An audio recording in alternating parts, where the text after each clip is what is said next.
Hello, everyone. Welcome to another series of Entrepreneurial Mindset, the Entrepreneurial Thinking from W.P. Carey School of Business. What I tell most of my students is that for you, sky is not the limit. And we have a living and breathing example of somebody who embodies it. We have Matt here, who's the CEO and chief troublemaker at AstroForge. He founded the company that is into space mining. And he's an engineer, and he was an employee. He was an entrepreneur, then he became an entrepreneur. So today we are going to be talking to Matt. We are very lucky to have you here today. Thanks for having me on. You're more than welcome. So this is fun. We are going to have some fun. We'll hear some stories that you don't tell anybody else. With the exclusives.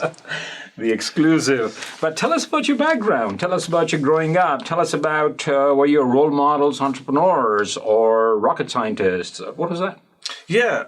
So I grew up just outside of LA, a little city called Temple City, right next to Pasadena. It's also really close to something called the Jet Propulsion Laboratory. Right? And the Jet Propulsion Laboratory, for those of you that don't know, is famous for these big NASA missions like Voyager, Cassini, like some of these things that really discovered the universe. And as a kid, we would get tours and lectures by some of these, these scientists and engineers at that place. And I always dreamed about one day being able to explore the cosmos, right, and push farther than anybody else and really see if this was possible.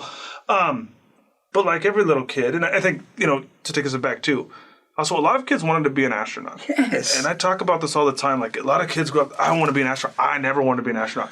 Terrified of a rocket. Like there's no way you're strapping me to the top of a rocket, at least when I was a kid. What about was not going to happen. Nope. I still don't. I mean, even today, I don't like flying. Like I do it all the time, don't get me wrong, but like I'm not sleeping on an airplane. Like it's not good for my heart, right? I don't have that kind of that stunt devil risk posture in that way that I think a lot of other people did, but I still wanted to do it. And I think as you go, you go through high school, you go through this. I didn't get the best grades in high school. I didn't come out of high school with a 4.5 GPA ready to go to MIT. In fact, I actually had to go to community college out of high school, not to save money, because nobody else was going to take me. I didn't even start community college until actually about 6 months after high school. So I had a very different path. In fact, I built off-road cars for a little bit and looked at kind of actually just being more a technician and fabricator and kind of understanding metallurgy and how these things could work. And then eventually I decided, you know what, I'm going to go to community college. I need to get my shit together essentially, right? Get my life back on track. I went to community college, did pretty well there. And then I could only afford actually at that time to go to a local state school. So I went to a school locally called Cal Poly Pomona. It's pretty well known for engineering, but that's about it, right? It doesn't have a lot of high accolades as a school in the other fronts. But I went for electrical engineering, really for one reason, which was still a little greedy from the personal side, is that I definitely love technology. And one of the big technologies that happened around my generation was the personal computer. And you saw like the explosion of this, and you could go, build your own computer, assemble these things, and start thinking about it. I really wanted to understand. You don't look that old, by the way. Look, I really wanted to understand how a computer worked. And I kept hearing people say, well, computers work on ones and zeros. And I'm like, what does that mean? What is a one and what is a zero? Why didn't you come to me? I would have told you that. I probably could have found the answer a lot easier than going and getting a whole degree in electrical engineering. But I decided, no, I'm going to go be an electrical engineer. And then what I found out as you start going through that is you always get that pull of actually, I'm going to call it the pull of money, but it's really the pull of security. And what I mean by that is you go out into these companies and they start to give you like, well, I've never made this much money in my life. I can afford an apartment. And then you get a little step up. Oh, now I can afford this. And then you become, a manager, start to work. And you can get very comfortable very quickly in these jobs. And for me, definitely, you started to get comfortable. You started to feel it. I went out of that. I went to this little think tank in Santa Barbara, started working on some really hard technical problems that were awesome, and then transitioned that through a couple others into what became Virgin Orbit, which was a launch company. And I got really comfortable. And that's not a good place to be as a human. I didn't like it. I actually was terrified of it. When did you realize that? I think I realized it first when I was at Virgin, where I remember walking in one day and being like, we're done. Like, we built everything we need to do. We've tested everything we need to do. Like, we're just waiting on other people. Like, what do I do? And it was actually kind of terrifying to me because what I really realized at that point is that from a business standpoint, we weren't needed anymore. But also from a personal standpoint, I wasn't growing anymore. I wasn't learning anything new. And I mean, you could have learned some tertiary things. I'm sure I could have gotten better at maybe the management side or some of these other sides we're going for. But reality, like, I wasn't going to learn a lot as a human. And so I actually decided, like, right then, I need to leave as soon as possible. How do I get out of here? Wow. And at that point, I went to the fastest growing company in the world, which was Bird Rides. And the amount of kind of flack I caught from my friends was great, right? They said, hold on, you're going from being at a rocket company to building scooters? Like, what are you doing? Are you an idiot? And the answer was, like, absolutely. I've heard that line before. But you almost have to be an idiot to really take risks. And what they were really saying is, why are you leaving this, like, almost prestigious, comfortable position to go take risks at a small startup that makes a stupid thing in a scooter? And it was because I wanted to learn. I wanted to understand, if you took away the government layers, if you took away the security layers, how fast could you build? How much risk could you take? How could you use other countries? And how could you assemble things in a way that's never been done before? And I learned so much when I was at Bird. And Bird really instilled this. They said, we want to hire people with entrepreneurial spirits. And so, but once we built the Bird 2, it became very clear to me that it was going to become comfortable again. And I said, absolutely not. We got to jump ship. And that's when I decided to start a company. So why I said that for me it was deja vu is when I left Microsoft to start my own company. Not my friends. My own mom said, are you an idiot? So I completely can relate. You wanted to become an entrepreneur at a submarine company? Where did that come from? So I wanted to learn. I really wanted to learn something different. And I'm going to say this because you may look at someone in my position now and think like, oh, this guy had it in him. I was still too terrified to start a company. And so I actually started that company as CTO, not CEO of the company. We had another CEO who was coming alongside funding and was able to start that and give me like that little boost I needed over the edge to actually kind of have the willpower to start the company. Well, long story short, a couple months in, the CEO parted ways with the company and I was kind of thrust into the CEO position. And then you're in like that was the high risk moment. That was the moment where I had to take a step back and say, I always wanted to start this. I always wanted to do it. Now I'm here. Now it's time to put up or shut up, right? Yeah. Like you got to perform. You got to figure it out. And that's when I shifted into high gear and said, I got to learn how to become a CEO. I got to learn how to fundraise. I got to learn how to do all these things very quickly because we don't have a lot of time. And that was a really scary time. And I don't think it's got any less scary as it's gone on. So from the switch from a submarine company to a space company, how did that happen? Yeah, so when I became CEO, I had to figure out how to fundraise, right? We went through a little bit of this, and I had a couple close advisors at the companies that were helping me kind of understand the fundraising, and they said, hey, you should apply to this thing called the Y Combinator. And I said, what's that? Like, this sounds lame. They take 7% for what? Like, what? Why? And they're like, no, please, just trust me, just do it. So I actually applied to Y Combinator like a couple of hours before the deadline. Like I put a little bit of effort in. Like I went pretty hard on the thing, but I didn't like put a ton of effort in because I didn't know what it was. In fact, I didn't even look it up till after I already applied. Regardless, I got into Y Combinator and I'm like, okay, cool guys, I got into Y Combinator. Like, what does this matter? So this was with the submarine company. This was with the submarine company. I got into Y Combinator with the submarine company. What were you doing in the submarine company? Making submarine or making? We were going to make small submersibles that could go out and measure certain statistics in the ocean, and from that. Really what I was trying to do was derive with that statistics and with that additional selection of data, what other insights could you derive that would be valuable to other people? And the answer, by the way, was not much. So, and sometimes as a CEO, you got to realize like you're coming to an answer that's not much. But I talked to a lot of companies, a lot of people to try to find if there was real product market fit here, right? If there was anything that could be sold. And I communicated this to YC in, I would say, middle of December. And I remember this, it was a couple of days after Christmas. One of the partners at YC called me on my cell phone, and I answer it, and he goes, "Give your investors their money back." And I'm like, "What?" He's like, "Give your investors your money back." Wow. And he said, "You're building somebody else's company. Now I understand you became CEO of this company, but you're building a company for somebody else. You're not passionate about the ocean. There's obviously not a product market fit here that's really clear. It's going to take a lot of passion to figure out if there is one at the next level. You're wasting your time. Go solve a problem or go do something you care about." And so, of course, when you get a call like that from someone, and I've done some research and I realized like YC is kind of not a big deal, but like they've created a lot of great companies, right? Like for Airbnbs, the Coinbase, like some of these prestigious companies have come out of here. You kind of got to listen to that. And so I took what I call a soul searching day. I just went out and like ran up a mountain, in LA and really just thought about it and said like, what do I want to do? And it harkened back to that days of JPL when I was a kid and I said like, I want to go work for JPL. How do I go work for JPL?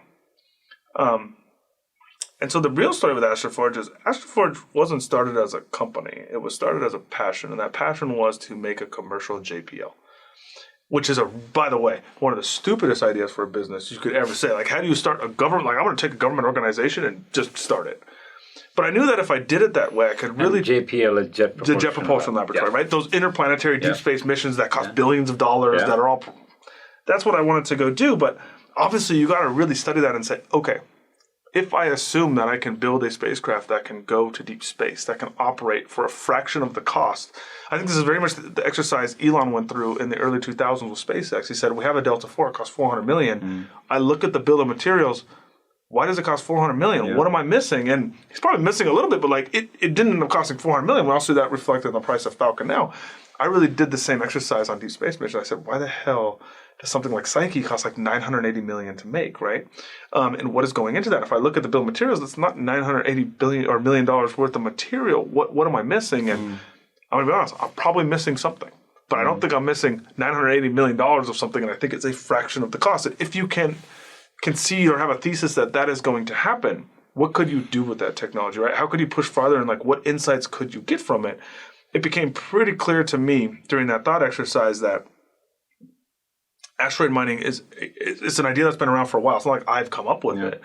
But if you can think about it as a cheap, low-cost spacecraft and you can build that, all of a sudden the unit economics start to make a lot more sense, and you don't have to make these kind of giant leaps or destroy economies. Or if you can build it for a fraction of the cost, you can actually make this a mining operation that very much fits in the way we look at mining today. And once we had that insight, me and my co-founder were off to the races, and we called all our investors. We said, hey, we're pivoting the company. To my actual shock, none of the I offered them all. I said, you can have your money back. I'm changing the company. I'm going to do this. Wow. None of them asked for their money back. I think looking back on it, they were probably like, this dude is so insane that I just have to leave my money in and see what happens. Like, I can't believe. But, I also get asked by a lot of entrepreneurs all the time. And they're like, I'm really concerned. My company, I'm not finding product market fit. Like, should I pivot? I'm like, dude, let me tell you a story. Because this is not like I went from not like I went from an app on your phone to the cloud or something, right? This isn't as small where I went after this customer. Like, I changed the entire company. I walked in one day and I said, put down your pencils, stop what you're doing, throw everything in the back. This is now our mission. And I just did it. And like, look, it was extremely hard. It was based in a lot of fear, extremely taxing. Like, looking back on how it works out, right? But during that day when you walk in, like, I probably had never had so much anxiety in my life as the day that I officially decided, like, I'm going to go do this, because I didn't know if any of the team was going to stick with me. I didn't know if they were all going to be like, you're on drugs, I'm out, or, okay, let's go do this, or what's going to happen. And, I give them a ton of credit for staying by my side and figuring it out and making it happen. And now we're here today. So, at the bottom of your heart, are you an engineer or a salesperson?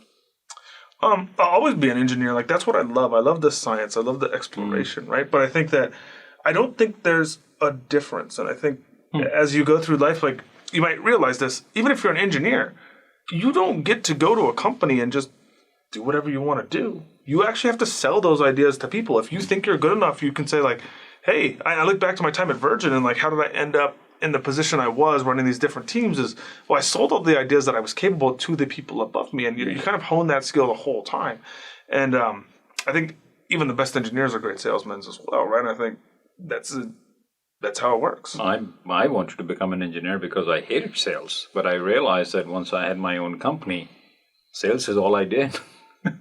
But I think that to the outside world, and I did too, to be fair, like, I didn't go to business school because I thought, I don't want to do sales. But I think my impression of what sales was very different than what it is. I always thought of it as like these kind of weird dudes out like in cheap suits, like really like, and there's a subset of sales that's that, but a lot of it is not that. It's intimately understanding your product, intimately understanding your user, intimately understanding how you're making somebody's life better, or how you can solve a problem that's in a lot of cases even bigger than yourself, right? Like the concept of asteroid mining is not about making me famous or making me a person. In fact, I describe the company all the time. I want to be the CEO like the CEO of Coke. Because I don't know who the CEO of Coke is, but I know what Coke is, right? And that's the same thing I want for AstroForge. This is not Matt's company. This needs to be a company built off of this idea that we can revolutionize mining and we can make it different. So tell us about AstroForge. What do you do? It's like when you say I mine it. Have you got some stuff back from there? No, we haven't made it to them yet, right? Okay. But AstroForge's mission is going to be to send small craft out to what we call near-Earth asteroids, or asteroids that are relatively close proximity to Earth, and mine them for the precious and rare earth metals that exist on them. And how much stuff is out there? What's the value of the stuff out there just close to the Earth? Yeah, I mean, these are some of the most lucrative ore deposits that we've ever seen or can even theorize about. And, we have a whole bunch of samples of these things hitting the Earth every day. They're called meteorites, and we can classify them and go through. And that's what we want to go after. We've identified meteorites with extremely high concentrations of the platinum group metals alongside other things. And if we can go out there and refine them from these asteroids, that's a huge change in the way we look at mining as a whole. This very damaging practice. Also, believe it or not, a very low margin practice. So the mining on Earth, especially on the platinum alone, not the other metals associated with the platinum group metals, platinum alone actually in a lot of cases has negative margin. And we can come in there with upwards of 80% margin on that same material. You're looking at a fundamental shift in either the profitability of our company or the way we consume platinum. And I very much hope that I can spark a revolution similar to aluminum. If you think about it, in the mid-1800s, we put aluminum on top of the Washington Monument, right? Because it was like so rare, you got to make. And then we came up with this new process, and all of a sudden, like, you cover your old food in it. Like it's become a totally different thing. And there's some amazing things we know we can do with platinum, like the easy and cost-effective production of green hydrogen, or more removal of catalyst. It's a great catalyst to remove toxins from the atmosphere. But it's just so valuable that it doesn't always meet that cost threshold barrier. And I'm a firm believer in capitalism. And if you want to solve some of the world's problems, you have to make the incentive aligned with solving that problem. And I think if we can lower the price, we can. And can you find lithium out there? Cobalt? We can. It's not worth it. It's not worth it. And that's the thing that, when we talk about cobalt and we talk about lithium, cobalt, or copper, copper is one that's really rising up in kind of we have a big problem on our hands. How are we going to do this? Like the price is still, even if it increases 100-fold, it's not worth going to space to mine. Not at this point in time. Like rocket launchers are still really expensive. And you refine it there. Yes. Is that correct? Yep. You don't bring it back, pieces of rock, and then you don't refine it here. So how does that process work? Yeah, so we have a proprietary refinery we built, and that's kind of the moat of the business in the spacecraft that goes out with there. We land on the asteroid. We use that refinery to take that M-type asteroid, that metallic asteroid, and turn it into the platinum group metals, store it in the spacecraft, and then bring it back to Earth, right? But that's how we think about it. This is really like, it's all about down mass. So how big your heat shield has to be for mass and what we can do. We want to keep this thing small and cheap and lightweight. So we'll bring back about a metric ton per mission. Back to give you a sense, like depending on what the spot price is any given day, it's around $70 million in material we bring back per mission. Okay, and that's how we're thinking about it. And so the margins, then you're talking about entire trip to an asteroid and back at like a fraction of $70 million. We're talking about under $10 million. Under $10 million. And that's our current contracts right now. Like, those are real numbers today that we are using and that we've paid for. But I think whenever you look at that, like I compare it to the Psyche mission, 980 million, 10 million. Well, that's not a free interchange. Yeah. What we are giving up is a lot of risk, right? We are taking much bigger risk than the Psyche mission. And I always explain it to my team this way. People will say like, well, by the time we get to launch, like we have full confidence the vehicle could reach it. And I say, if that's us, we failed. I want you to be scared as when we launch that this thing is like everything you did is wrong, because that's the speed we have to move out in a startup. Our only advantage we have is to go extremely fast. And these are unmanned mission. Oh, absolutely. I'm not putting any people on this. No, absolutely not. These are absolutely unmanned missions that will go out there, yes. Okay, so unmanned mission, okay. So one scary moment was when you decided to go from submarine to space. And you walked into the building and said, guys, we are pivoting. Like, this is a pivot. I have never seen a pivot like that. So, but when you were building AstroForge, what has been your scariest moment? If you were to look back and say, what has been, for me, it was at times, I didn't know where I'm going to get my paycheck for my employees the next morning. I didn't have money in the bank. Yeah, I mean, I don't think there's one scary time. Maybe you can attest to this. And I mean, Mark Andreessen talks about this where he says there's two emotional states you're in as a founder and entrepreneur of a company. It's pure euphoria or utter terror. And that's it, right? And I think that's very, very true. There's days I wake up in the morning and I'm like, I want to be a trillionaire. And there's other days I wake up in the morning like, we're going to be homeless in a year. Yeah. Like, Lauren, that's my wife. Sorry, I failed you and the kids. Like, we're going to be completely homeless and everything's ruined. And it goes on and there's really not like a time where I'm in the middle. Now, the reality is, and it actually ends up always averaging out, but being a founder, I think we don't probably talk about this enough. It's very important that you learn how to maintain a mental state that is acceptable, because not only you're taking on something, especially in a deep tech company, you're taking on something that's audacious, that's crazy, that has a lot of risk, that anybody with a scientific background can point out all the holes or all the problems with what you're doing or all the assumptions you are making that need to become true for you to be successful. Mm-hmm. And when you're going to start a company that's as high risk as asteroid mining, that has the upside, right? Our market cap is measured in the trillions. It's this is not a B2B SaaS company, right? Like, if we pull this off, this could be one of the most lucrative companies ever created, which means by default, it's not easy. It's actually really, really hard, and a lot of things have to go correct for that to happen. Mm-hmm. And your job as CEO is to make sure that you lower the risk of your company failing every single day, right? And that's what we try to do. But there's no one moment. It's just terrifying all the time. So you were worried about strapping a rocket to your back. You have a rocket on your back at this moment. Not literally, but 100%, right? Yeah, exactly. So,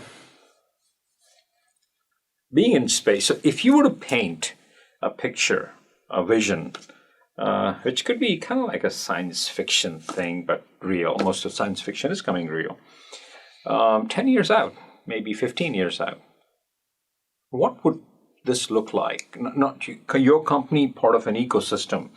A day in the life of space, maybe 15 years out.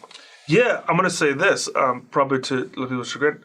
It's actually really boring. And I think it has nothing to do with an in-space ecosystem. Mm-hmm. I think it has to do with us hopefully launching multiple vehicles on a very tight timeline. So buying complete rockets, launching, dozens of these things at a time, going up and mining a subset of different asteroids for the material and bringing them back to Earth. That's what I think will happen. And that's what I hope happens, because we have some major problems here that this can solve, but also it's a very lucrative business at the same time. And I think that's, when you really talk about climate change, and people go out and say, I want to make an effect on climate change, like, we all know how to do it. It's called make a capital effective way to do it. Like, you have to make money doing it at the same time. And this is one of those rare opportunities where you can not only save the planet, but also make a lot of money while you do it. And I hope that's the case we end up with. Yeah, exactly. And so the other part of it is, it reminds me of the Wild West to some extent, the space at this moment.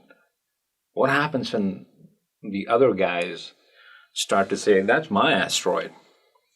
Well, we have some good regulation out there, like the 1967 Outer Space Accords that say you cannot stake a claim to an asteroid. So that's a good thing, But I think, look, let's talk about it from the business standpoint. So how do we can't stick, which means that when we go to an asteroid, everybody else will know what asteroid we go to, and if we find a very lucrative one, they can all go to it too. I think you have to really listen to the words of Charlie Munger when he describes how he evaluates companies, and he really evaluates companies off their moat. What is the protection you have from somebody else going into it? In fact, I think in a lot of software companies and this modern wave of AI, one of the really non-defensible things is the moat. We're not seeing that develop. Actually, the moat appears to be the number of H100s you can buy, not kind of that because of their limited quantity. Obviously, that's going to be fixed soon. But for us, the moat is the refinery. That refinery, that very proprietary technique we use to extract those resources to grow that is really what will guard us. Like, somebody else can get to the same asteroid, fine. Exactly. But what are you going to do when you get there? And you have to make the economics work, you have to refine that asteroid into a much higher grade of platinum to bring it back. Yeah. I know you mentioned a little bit about it, but I know you have kids. What do you want your legacy to be?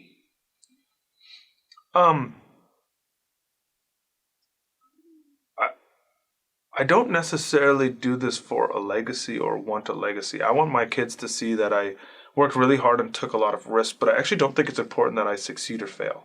I want them to understand that it's okay. That it's okay to push the norms, to push the standards, to try something that in some circles will get you laughed at, that is a little bit out there and crazy, and see that you can be a successful person at doing it. And I think that's a very important thing to instill in any generation. I think complacency or getting comfortable is actually very, very dangerous. And I want people to see that. I don't want them to be comfortable. I want them to always push themselves to do something else. And I hope my legacy is actually only known to a small subset of people. And instead, the legacy that we formed being AstroForge and the idea that we could revolutionize an entire industry as a company is the legacy that I want to see live on in future generations.